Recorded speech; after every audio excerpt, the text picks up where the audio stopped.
Jangan yang terlalu serius lah. Ini saya sampai merinding ini pertanyaannya ini. Itu terbawa sampai ke buku-buku pelajaran yang kita pelajari.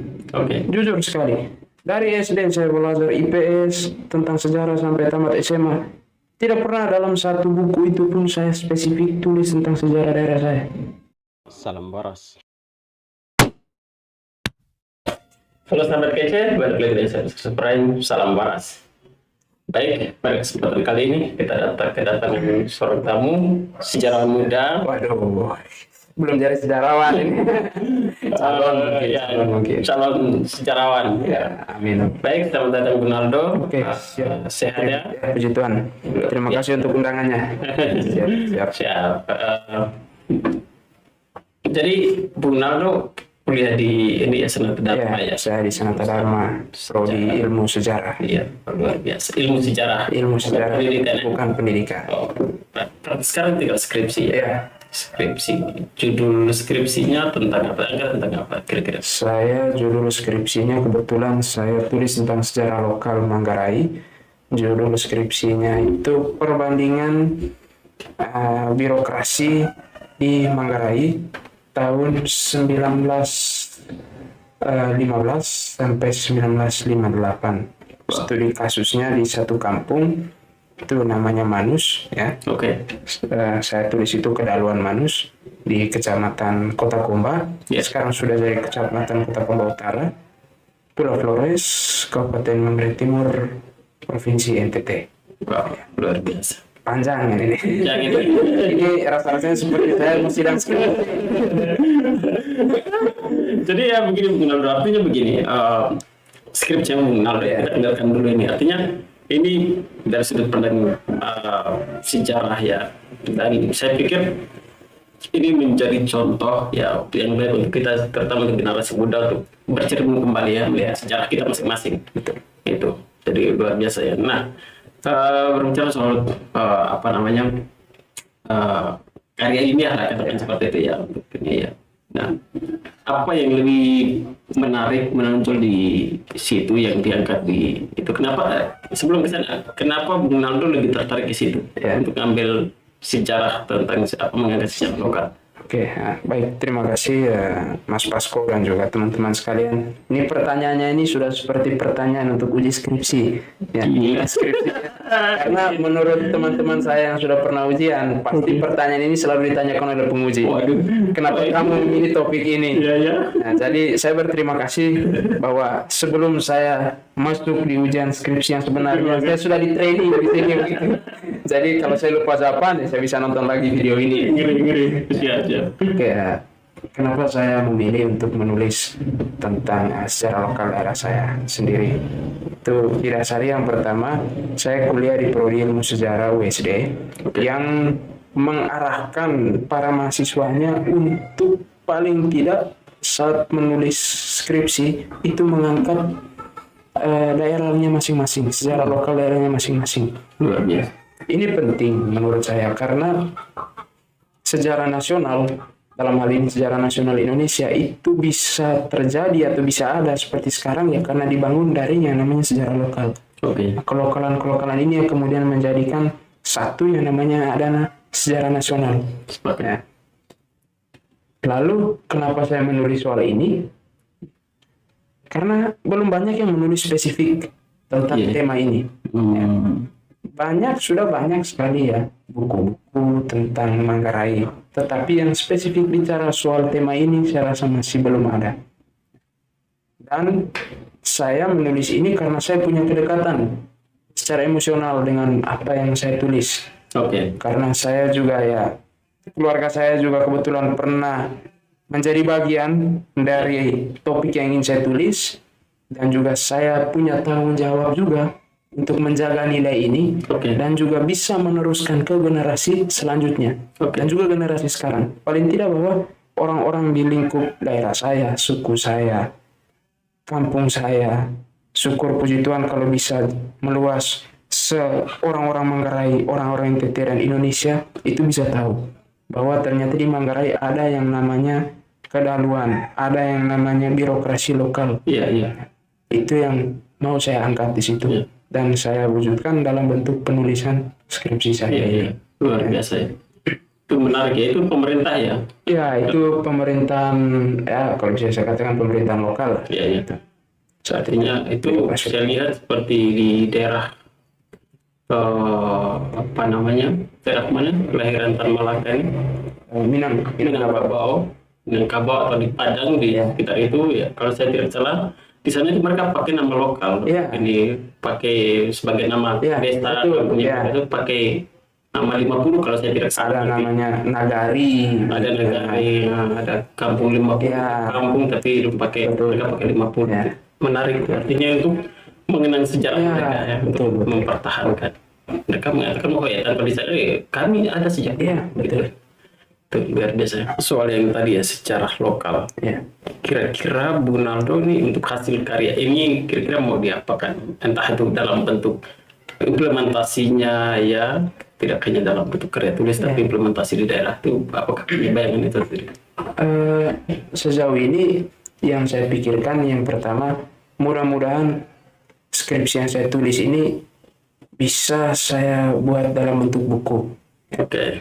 sehingga ini bisa menjadi bahan pembelajaran, bahan bacaan bagi orang-orang di tempat saya, sehingga mereka juga tahu bahwa kita juga punya sejarah Oke. dan perlu kita ketahui dan juga perlu kita pelajari, sehingga paling tidak kita tidak tercabut dari akarnya kita. Oke. Dan kita seperti yang dikatakan tadi bahwa kita bisa hadir saat ini ya karena memang dibentuk oleh proses yang panjang, ya, proses sejarah yang sangat panjang, dan itu tidak boleh kita lupakan. Oke. Itu satu. Yang kedua, mungkin dampak yang lebih luas ya mungkin ini masih angan-angan sih, Ya. masih bayangan saja. Saya tuh pernah baca satu tulisannya ini buat di salah satu majalah. Nah, ini seorang asing dari negeri Belanda. Dia datang ke Indonesia dan akhirnya dia datang ke Sumatera Utara di satu tempat di sana. Saya lupa nama tempatnya apa. Singkat cerita dia jatuh cinta dengan tempat itu dan akhirnya dia berusaha untuk menggali sejarah lokal masyarakat sana. Dan dia juga mendatangkan kembali barang-barang pusaka milik orang-orang asli situ yang sudah lama dibawa di luar negeri. Dia datangkan dan dia buat satu museum khusus yang menyimpan benda-benda pusaka itu, sehingga orang bisa datang, melihat, mempelajari dan tahu ternyata benda-benda pusaka kita, peninggalan moyang kita itu ternyata ini bentuknya seperti ini, kegunaannya untuk ini. Nah, saya punya mimpi untuk ke situ. Tapi ya ini mungkin agak sulit untuk saya wujudkan karena kita tahu sendiri bahwa tidak gampang untuk mendatangkan barang-barang seperti itu apalagi dari luar negeri. Butuh sekali proses yang panjang, perizinannya juga yang sangat-sangat tidak mudah. Tapi untuk yang terdekat ya paling tidak saya berharap bahwa skripsi yang saya tulis ini bisa diterbitkan dalam bentuk buku, dan saya bersyukur juga banyak ya dari dukungan keluarga sendiri yang mendorong saya untuk kamu harus gali terus soal ini karena di lingkup keluarga besar sendiri pun banyak yang belum tahu. Paling hanya tahu namanya ini, jabatannya dulu seperti itu, anaknya ini, kerjanya ini, tetapi lebih dalam bagaimana dia bisa menjadi seperti itu mereka belum tahu.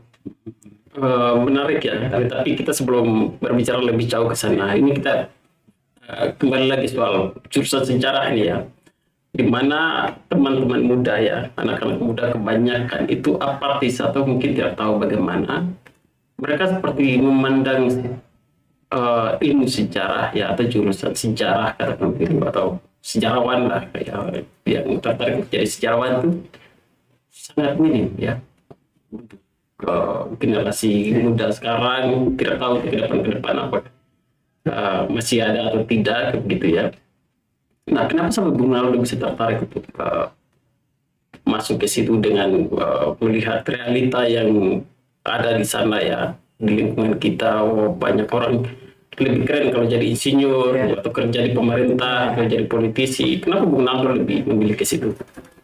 Sebenarnya minat saya untuk belajar sejarah ini sudah tumbuh sejak saya duduk di bangku kelas 3 sekolah dasar SD.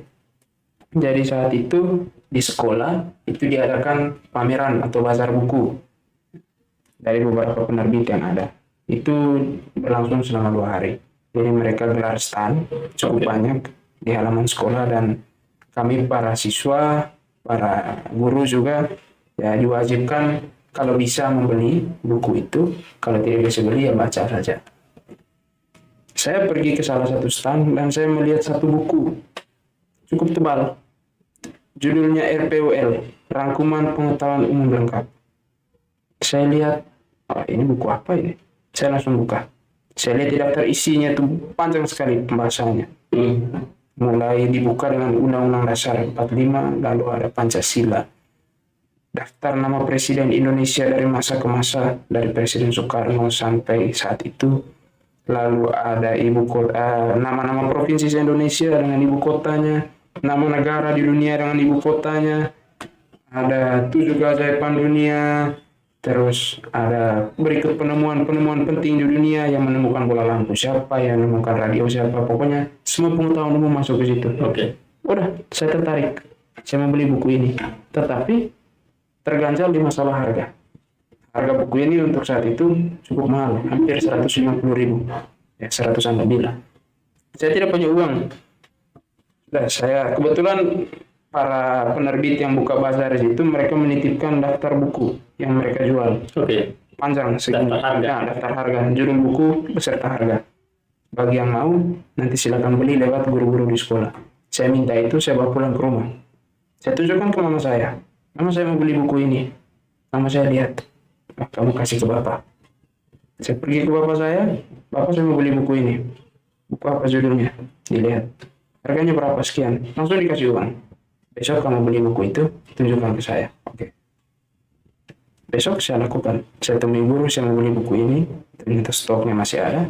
Saya beli, bawa pulang, tunjukkan ke bapak. Sudah. Saya baca buku itu. Setiap hari saya baca. Baik di sekolah maupun di rumah saya baca. Bahkan saat jam pelajaran pun saya baca buku itu. Dan efeknya dan akibatnya buku itu pernah disita selama 1 hari penuh oleh guru. Karena saya dianggap tidak fokus memperhatikan pelajaran, malah lebih fokus untuk baca buku itu. Jadi kedapatan oleh guru, kamu buat apa? Baca buku ini. Diambil bukunya, buku ini saya simpan dan kamu boleh ambil saat waktu pulang sekolah. Siap. Sudah. Ya meskipun berat hati juga ya, terputus ini bahan bacaan saya nih. Sudahlah. Saat pulang sekolah saya ambil dan saya lanjutkan di rumah. Akhirnya menarik bagi saya. Ternyata keren juga nih. Ya sudah. Mulai dari situ pelan-pelan saya baca buku yang ada kaitannya dengan sejarah. Ya, buku-buku paket saat itu, buku cetak. Oke. Itu mulai terbawa dari mulai kelas 3 sampai tamat SD, lalu berlanjut saat SMP, SMA, dan juga saat kuliah. Dan saya bersyukur bahwa saya datang ke Jogja dapat kampus yang ada jurusan prodi sejarahnya. Oke. Karena dulu tidak sempat hilang ya mau kuliah di jurusan sejarah itu. Ditanya oleh salah seorang kakak sepupu saya yang juga alumnus dari salah satu kampus di Jogja, kamu kuliah apa? Di Jogja. Saya mau kuliah jurusan ilmu komunikasi. Spontan saya jawab, saya mau kuliah jurusan ilmu komunikasi. Sudah, kamu daftar di kampus ini. Di kampus itu ada adik saya. Nanti kamu bisa kontak-kontak dengan dia, siapa tahu dia bisa bantu. Tetapi setelah sampai di sini, kebetulan saya tinggal di kosnya teman selama sebulan waktu awal datang. Saya lihat satu brosur dari Sanata Dharma, penerimaan mahasiswa baru. Saya cek, ternyata ada jurusan sejarah. Bahkan tidak satu, hanya 2. Ada pendidikan, ada ilmu sejarah. Ya sudah, saya daftar dua-duanya. Daftar pertama, saya diterima di jurusan pendidikan. Saya berpikir, saya tidak ada basic, tidak ada potongan untuk jadi guru. Nah, kayaknya tidak di sinilah. Sudah, saya tidak lanjutkan itu, saya daftar ulang lagi. Jurusan prodi pendidikan saya tinggalkan. Pilihan pertama saya taruh ilmu sejarah dan puji Tuhan saya diterima di situ.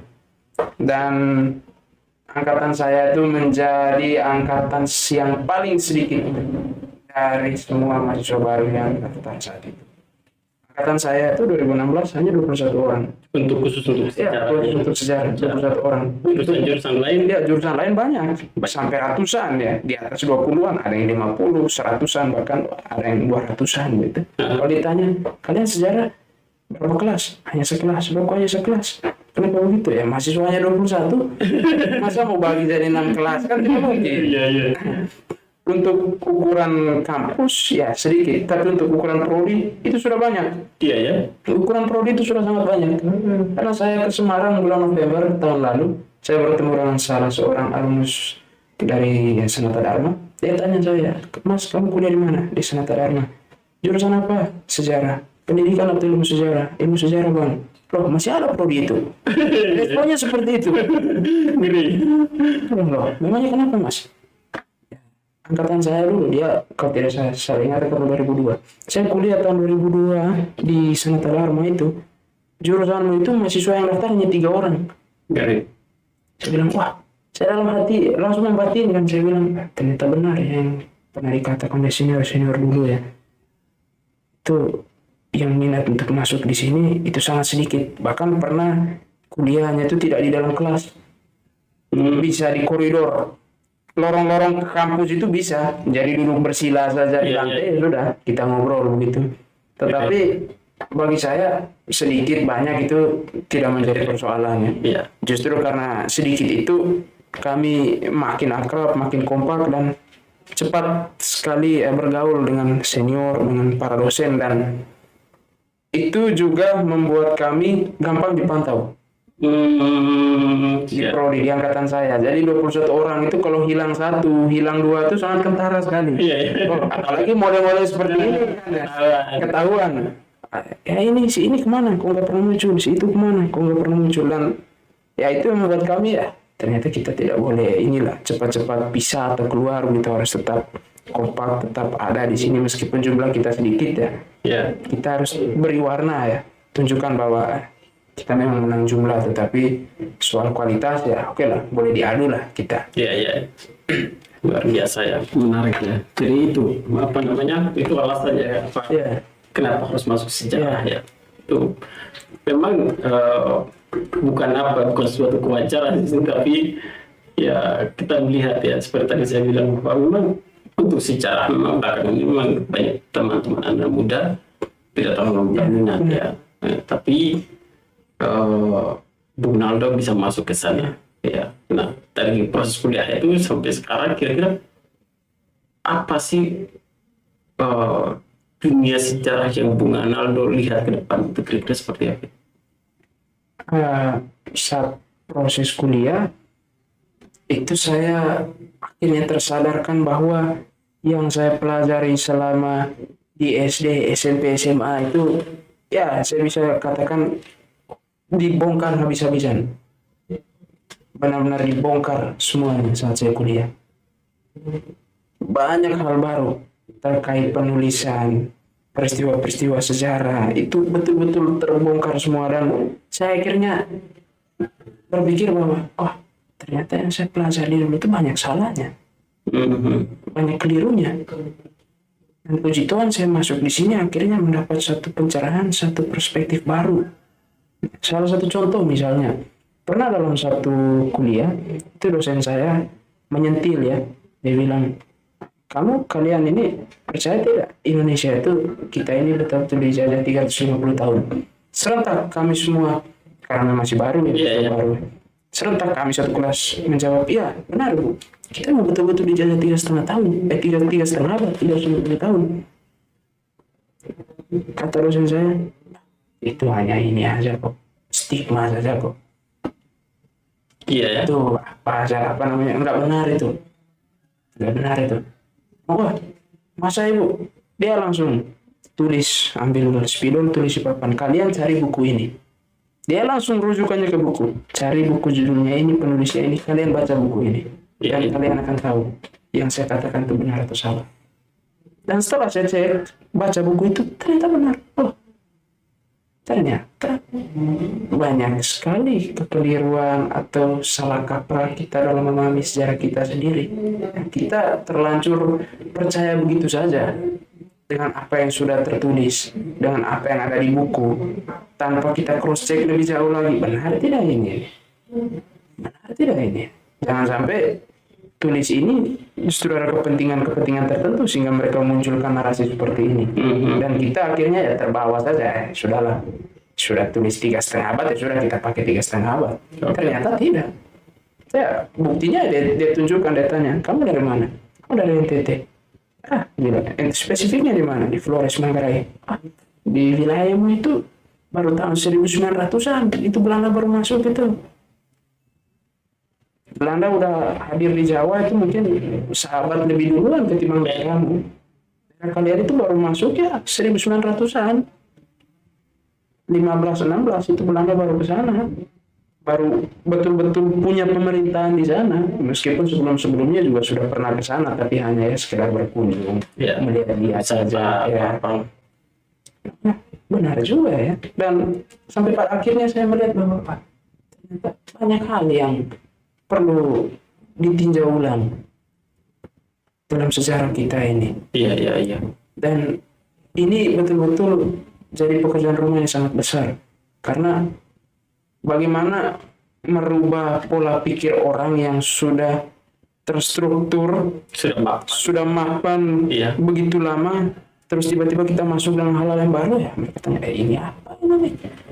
Apa buktinya? Itu butuh proses yang sangat-sangat lama dan ya butuh ketekunan, konsistensi. Dari itu saya melihat, ternyata inilah sebenarnya tantangan untuk belajar sejarah ini ya, ke depan dan juga saat ini. Itu baru satu ya, faktor sejarah yang tanda kutip dibelokkan ya. Itu baru satu, belum yang lain. Itu pasti sangat banyak saya pikir. Ya itu menarik, artinya itu tadi ya, bagaimana kita harus meluruskan ini sejarah ini supaya menjadi pengetahuan yang benar-benar real gitu kan ya, sesuai dengan fakta sejarahnya itu memang ada gitu, yang terjadi. Itu menarik. Tadi spesifiknya bicara soal sejarah lokal ya. Saya pikir ini menarik Bung Aldo, karena apa ya, terus terang ya, saya selalu mendengar keluhan-keluhan teman-teman ya di setiap daerah, contoh macam dari saya dari Papua ya, di Sorong, Maibrat gitu kan, katakan banyak teman-teman yang mengeluh, wah kami ini waktu SD kami belajar tentang sejarah Kerajaan Mataram, Majapahit, Prambanan, Borobudur ya, itu selalu dikeluhkan seperti itu. Nah, kira-kira Bung Aldo melihat ini sebenarnya siapa yang bukan salah ya, ini siapa yang harus bertanggung jawab, apa yang salah di situ? Kalau saya melihat begini ya, memang dulu itu kan sebenarnya daerah-daerah kita di wilayah bagian Indonesia Timur itu kan tidak terlalu banyak dilirik oleh penjajah. Jadi mereka lebih menganggap bahwa di Jawa ini ya daerah yang strategis. Daerah yang strategis ya, karena pusat kekuasaan juga ada di sini. Terus kerajaan-kerajaan besar juga banyak yang ada di sini ya, terlepas ada beberapa kerajaan besar di Indonesia Timur, tetapi lebih banyaknya di sini. Dan mereka melirik Indonesia Timur tuh ya mungkin ya seperti inilah, kayak tempat untuk melepas lelah saja lah. Karena alamnya bagus, ya sudah kita pergi wisata ke sana, jalan-jalan ke sana gitu kan. Dan lebih banyak dijadikan sebagai tempat ini sih, pengasingan di sana itu. Contohnya di tempat pembuangannya di Bovendigul itu misalnya, itu kan Muhammad Hatta juga pernah dibuang ke situ, ke Banda Neira. Terus di ND juga Soekarno pernah dibuang ke situ. Tempat yang benar-benar asing, dan saya rasa saat itu banyak orang belum tahu Digul itu di mana sih, ND itu di mana sih. Terus tiba-tiba langsung dibuang jauh ke sana. Kan jarang sekali tokoh-tokoh nasional saat itu kan yang dibuang di seputaran Jawa sini. Jarang. Mereka pasti dibuang sangat jauh sekali. Harus terputus total dengan komunitas mereka, keluarga mereka, orang-orang terdekat, sahabat mereka. Harus diasingkan. Gerakan politik mereka harus diasingkan, dibuang jauh-jauh ke situ. Sehingga itu menjadi salah satu unsur yang bisa saya katakan bahwa belum banyak orang yang melirik untuk menulis sesuatu tentang contohnya tentang daerah saya gitu. Orang lebih lihat di sini daerahnya strategis ya, oh banyak orang-orang yang bisa kita jadikan inilah pesuruh lah, kasarnya budak lah begitu. Iya, Sudah. Kita bawa mereka saja, bawa sampai ke Jawa sini, mungkin sampai ke Sumatera sana untuk dipekerjakan begitu, eksploitasi manusianya Iya, iya. tanpa melihat oh ternyata ada sesuatu yang baru atau apa di sini. Itu belum menjadi daya tarik, daya pikat bagi mereka sendiri, dan itu juga akhirnya terbawa dalam penulisan sejarah kita. Iya. Jadi yang awalnya kan penulisan sejarah itu berbau kolonial sentris ya. Jadi sesuatu itu berpusat pada yang namanya Belanda saja. Yang tulis pasti orang Belanda. Oke. Dan pasti tulisnya tidak ada yang jelek-jelek, yang bagus-bagus semua Tentang mereka. tentang mereka, mengukuhkan oh ternyata Belanda itu seperti ini ya, Oke. memperkuat posisi mereka. Lalu akhirnya bergeser penulisan tentang Indonesia sentris, mulai meninggalkan tulisan tentang kolonial sentris, mengangkat orang-orang Indonesia sebagai tokoh utamanya di situ. Ya, kita hidup di tanah kita sendiri, tapi orang lain yang menjadi tokoh utama di situ, menjadi aktor utama. Ya sudah, kita naikkan saja lah. Kita ini kan masyarakat pribumi menjadi tokoh utamanya di situ. Istilahnya pencitraan. Ya.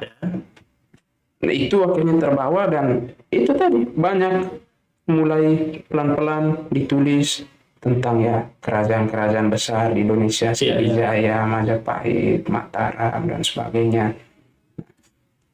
Dan itu terbawa sampai ke buku-buku pelajaran yang kita pelajari. Oke. Jujur sekali. Dari SD saya belajar IPS tentang sejarah sampai tamat SMA. Tidak pernah dalam satu buku itu pun saya spesifik tulis tentang sejarah daerah saya. Tidak pernah. Itu kebanyakan dari sini, dari Jawa, dari Sumatera, beberapa dari Makassar, ada kerajaan Guatalo, terus Ternate Tidore. Iya. Bahkan wilayah NTT sekalipun tidak pernah disentil.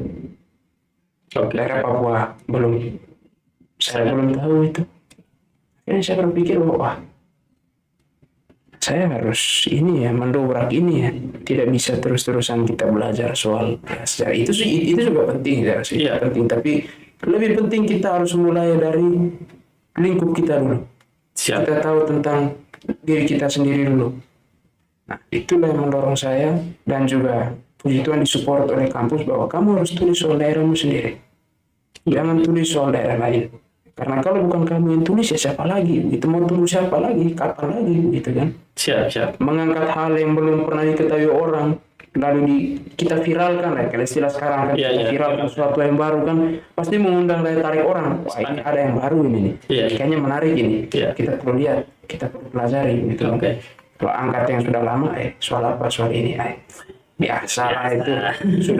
Sudah dari dulu itu saya pelajari. Paling hanya poles sana sini. Iya. Tetap utamanya masih tetap itu. Itu. Tapi ini ada yang baru, ini viral ini ya. Sudahlah. Sekarang kan orang lebih senang yang viral-viral ya kan. Viral, iya. Yang baru-baru itu kan ya lagi tren gitu, ada viral, naik di medsos, like-nya berapa, yang komen berapa, Iya. seperti itu. Nah, Iya.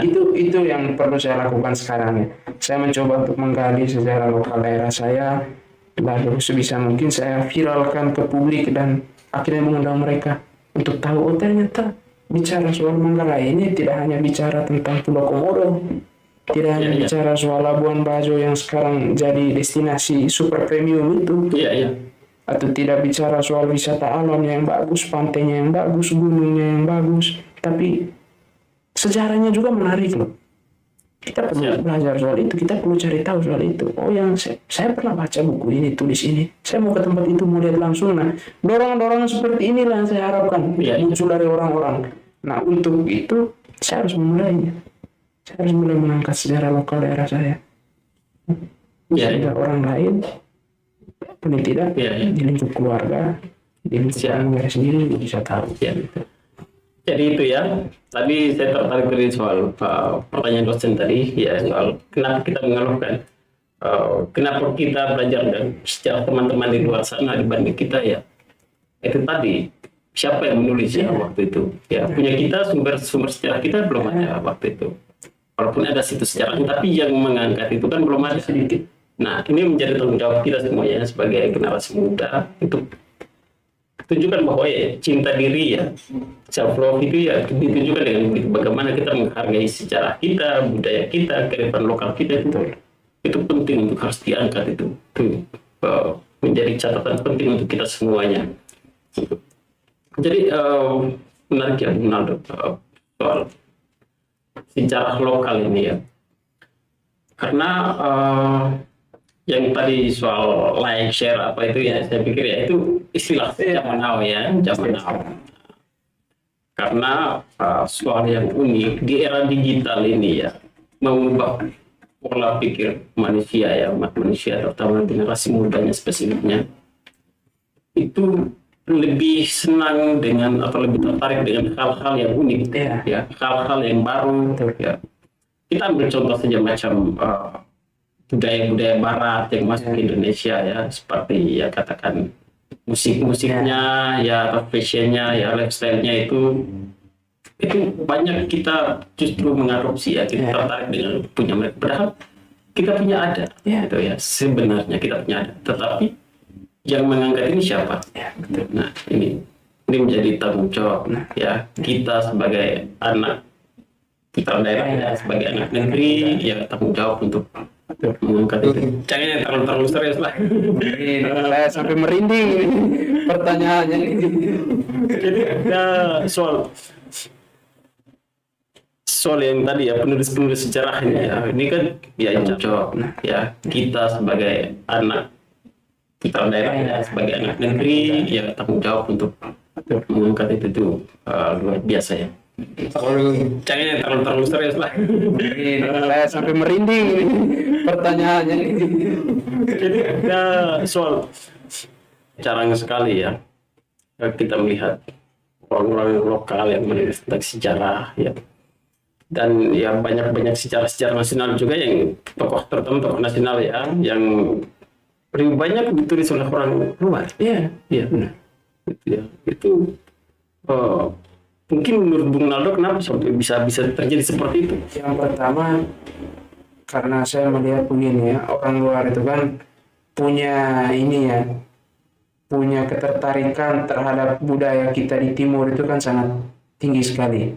Mereka ya, kalau dalam bahasa saya, mereka mungkin berpikir bahwa di negara ini, di tempat saya ini sudah maju ya, saya harus melihat sesuatu yang baru lah di luar itu. Seperti apa sih kita mau mengenal, mau tahu Indonesia yang segini luas ini kan tidak mungkin kita jalan dari ujung Sabang sampai Merauke kan. Paling tidak bahwa saya harus masuk ke satu tempat dan saya coba ulik apa yang unik di situ. Nah, dan itu sudah banyak sekali dilakukan. Bahkan khusus spesifik soal daerah saya, Manggarai, itu banyak sekali misionaris asing, misionaris Katolik saat itu banyak sekali menulis soal Manggarai, soal budaya. Bahkan sampai membuat kamus bahasa Indonesia dan bahasa Manggarai yang tulis oleh orang asing, oleh misionaris asing. Mereka mengklasifikasikan jenis bahasa yang digunakan orang Manggarai itu apa-apa saja. Di Manggarai Barat itu apa, Tengah apa, Timur apa. Dan itu dibukukan. Dan sampai sekarang ya masih banyak orang yang cari. Kalau bicara Manggarai ya, cobalah cari buku Romo itu atau misionaris itu. Mereka dulu pernah tulis ya, ditulis memang sesuai dengan zamannya mereka. Dan saya pelajari bahwa kalau mereka orang asing saja punya minat yang begitu dalam soal ini budaya kita, soal sejarah kita, hidup bertahun-tahun di sini dengan segala keterbatasan, berbaur dengan masyarakat setempat, apalagi sampai meninggal mati di sini ya, berarti itu suatu totalitas yang sangat-sangat luar biasa sekali. Dan itu sebenarnya yang harus menjadi cambuk bagi kita. Cambuk bagi kita harus malu. Harus malu. Orang luar kok mau tulis tentang saya, mau hidup bersama saya. Bahkan mereka sampai pada suatu titik malah lebih tahu lagi soal budaya saya, soal sejarah saya. Terus saya bahkan omong itu, kamu tahu tentang ini tidak? Tidak tahu. Kamu tahu soal itu tidak? Tidak tahu. Mereka jelaskan. Ya, aneh loh. Ini orang barat, orang asing datang ke sini, tapi mereka lebih tahu. Saya yang lahir besar di sini, punya garis keturunan di sini, malah lebih banyak belajar dari mereka. Nah ini sebenarnya yang perlu menjadi cambuk dan harus malu lah bagi kita. Karena itu tadi, sejarah ini kan belum mendapat tempat yang istimewa Iya. di hati dan pikiran kita semua. Orang menganggap, ngapain sih belajar sejarah? Belajar masa lalu untuk apa? Memangnya yang dulu itu akan berulang lagi, terulang lagi. Oke. Memangnya kejadian yang dulu itu persis sama akan terulang lagi. Tidak bosan belajar masa lalu. Hidupmu itu apakah jalan mundur? Jalan mundur. Sampai pada stigma banyak orang belajar sejarah ini orang tidak bisa move on. Iya, iya. Wah, saya awalnya sakit hati juga. Ini belajar sejarah ini sama saja kamu belajar soal hidupmu sendiri. Siap. Kamu bisa ada seperti ini ya, kamu terbentuk dari proses yang namanya proses sejarah. Ada dalam ruang dan waktu. Siap. Kamu hidup dalam ini, hidup dalam yang namanya dimensi ruang dan waktu. Dan di situ proses sejarah itu terjadi. Siap. Dari kamu lahir sampai mati banyak sekali hal-hal yang terjadi di situ. Siap. Kalau orang luar saja masih mau untuk menulis soal kita, ya kita yang sendiri buat apa? Dan perlu ini juga ya, apa namanya, dipikirkan juga tujuan mereka tulis ini untuk apa sebenarnya? Apakah karena memang minat mereka, atau ketertarikan, atau mungkin ada tujuan-tujuan lain ya? Misalnya begini, saya tahu bahwa orang-orang dulu, contohnya para penjajah itu kan mau tahu soal Indonesia itu kan mereka tidak langsung datang ke sini, mereka pelajari dulu soal Indonesia di negaranya mereka. Di Belanda itu. Jadi ada satu perpustakaan, lupa saya namanya. Itu satu perpustakaan yang sangat besar dan ada koleksi khusus dari Indonesia. Jadi semua hal tentang Indonesia itu ada khusus ditempatkan di perpustakaan itu. Dan perpustakaan itu menjadi rujukan bagi orang-orang Belanda saat itu yang mau datang ke Indonesia. Siap. Saya mau datang ke Jogja, saya pelajari dulu. Oh, Jogja itu wilayahnya seperti ini, budayanya seperti ini, masyarakatnya seperti ini. Saya pelajari, bahasa yang digunakan bahasa Jawa. Kalau bisa saya belajar dulu bahasa Jawa sedikit-sedikit. Setelah sampai ke sini ya, langsung bisa berbaur. Mereka tahu, oh ternyata begini. Oh ternyata orang Jogja seperti ini. Bicaranya seperti ini, kekuatan mereka di sini, kelemahannya mereka di sini. Itu. Karena apa? Sebelumnya mereka sudah menulis. Mereka datang, jalan-jalan, ya. Oh menulis, orang Jogja begini. Catatan itulah yang menjadi rujukan mereka. Nah, jangan sampai ini bukan mengatakan ada stereotip buruk tentang mereka, tidak. Tetapi kita juga harus berpikir bahwa menulis soal sejarah pasti tidak terlepas dari sudut pandang kita sendiri. Mereka menulis saat tahun 50-an, 40-an itu ya pasti terbangun atau terinspirasi dari sudut pandang yang mereka hidupi saat itu. Jiwa zamannya mereka saat itu. Dan sedikit kemungkinannya pasti tujuannya ya adalah entah untuk publikasi ilmiah atau bahan pembelajaran bagi orang lain yang mungkin akan datang lagi ke tempat itu.